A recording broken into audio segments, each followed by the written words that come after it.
En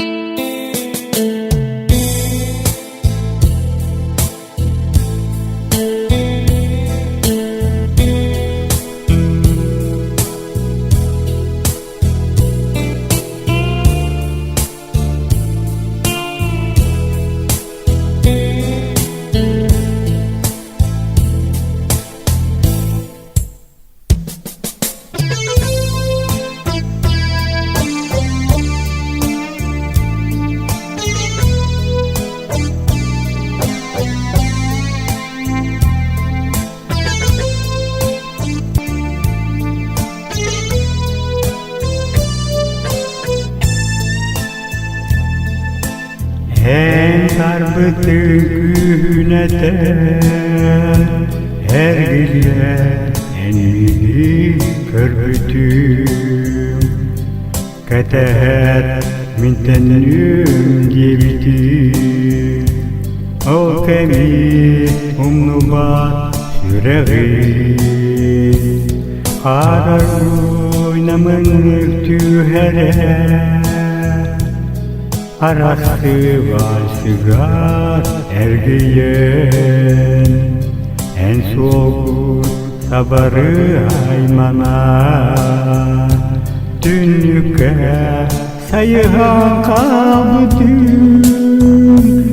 o kenten elbek karuluna atını diyete boğun min soğuk tuğunan salallan atını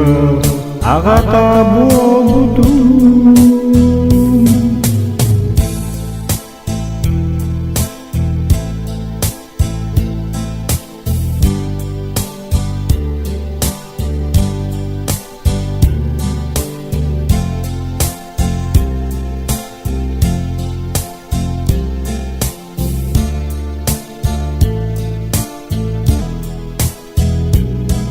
o kenten ılınmaz yüreğim eğil bıcak ötkünü kemsini tarpı duhabın o kemni ergipet yolabın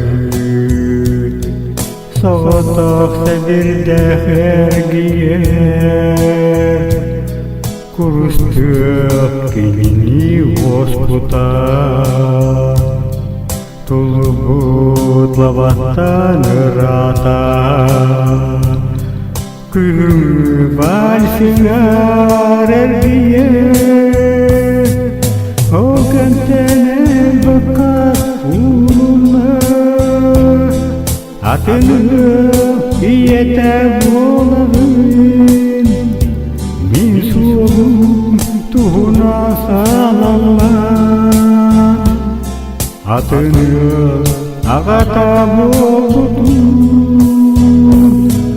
o kenten elbek karuna atını iyete boğulun min soğuk tuğuna salallan atını ağata boğdum